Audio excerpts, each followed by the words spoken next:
Då har vi det sista hit, 200 meter till sin damer i vattnet och det betyder att vi kommer att strax gå över till nästa gren nummer 2, 100 meter fjärde sin herrar. Next swim is 100 meter butterfly man.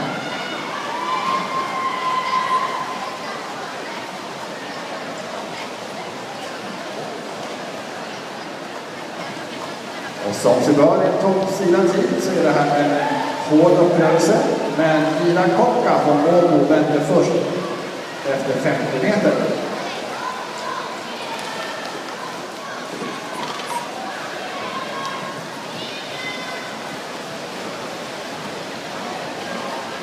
Men får nu se sig passerad av bana 6. Marlene Pavolevin från Sturud.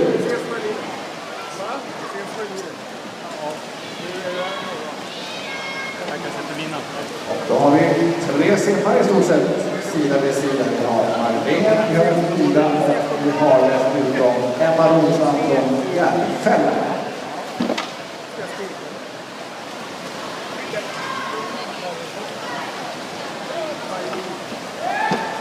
Och när de går upp nu här på 150 meter så hälsar vi första hitet i fjärde sin herrar välkomna. På bana 3 då Adrian Tittelback för Äsby, bana 4 Melvin Helgesson, Neptun, bana 5 Valter Sörling, SK, bana 6 Erik Löv, Södertälje, bana 7 Edvin Nordling, Stockholmspolisen och på bana 8 Felix Andersson, Neptun.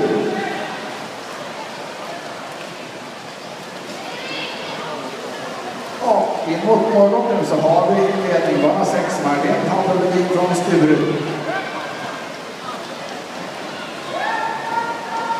Hon tar en komfortabel ledning i mål där 2.05.62 följd av Emma Rosan i Järfälla 2.07.26 och Ida Eriksson i Järfälla 2.09.